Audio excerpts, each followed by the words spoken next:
আসসালামু আলাইকুম। আশা করি প্রত্যেকে ভালো আছেন। আজকে আমি একটা লিঙ্গবান দিব। এটা নারী পুরুষ উভয়ের উপর প্রয়োগ করা যায়। লিঙ্গটা মূলত কি হয় আমি বলি।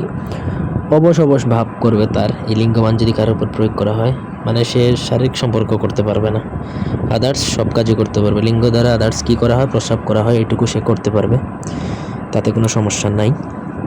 তবে সে শারীরিক সম্পর্ক করতে পারবে না। যত ওষুধ খাক, বনাজি ওষুধ খাক, কবিরাজি ওষুধ খাক, ডাক্তারি ওষুধ খাক, কোনো লাভ নাই, কিছুই হবে না।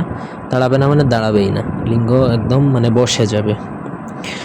এটা মূলত অসৎ পুরুষ নারী পুরুষের উপর প্রয়োগ করা যায় বা করা হয়।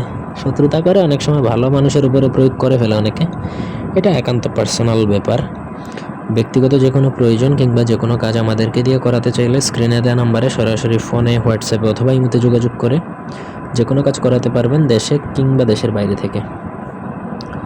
স্ক্রিনে যে নকশাটা দেখতে পাচ্ছেন, 16টা ঘরের নকশা, এটা আপনাকে লিখতে হবে।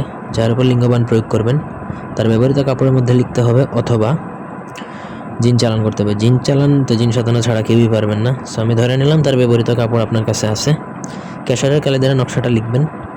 যেই কালির কথা বলা হবে সেই কালি দ্বারাই লিখবেন। অন্য কোনো পণ্ডিতি করে, অন্য কোনো কালি, অন্য কোনো কাগজ, এইসব দ্বারা লিখবেন, কাজ হবে না। অনেকে কাজ করে, আমি বলি ভাই একটা, সে কাজ করে আরেকটা, এসে তারপরে কমেন্ট করে কাজ হয় না, হোয়াটসঅ্যাপে বলে কাজ হয় না।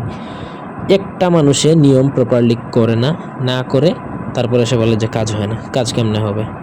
প্রপার নিয়মে কাজ করবেন, নকশাটা কাপড়ে লিখবেন, কেশরের কালি দ্বারা লিখে তাকে যদি কোনোভাবে শরবতের সাথে বা পানির সাথে ডুবাইয়া যদি ওইটা মিক্স করে খাইয়ে দেওয়া হয়, তার লিঙ্গ মানে 24 ঘন্টার মধ্যে নষ্ট হয়ে যাবে, গ্যারান্টি দিলাম।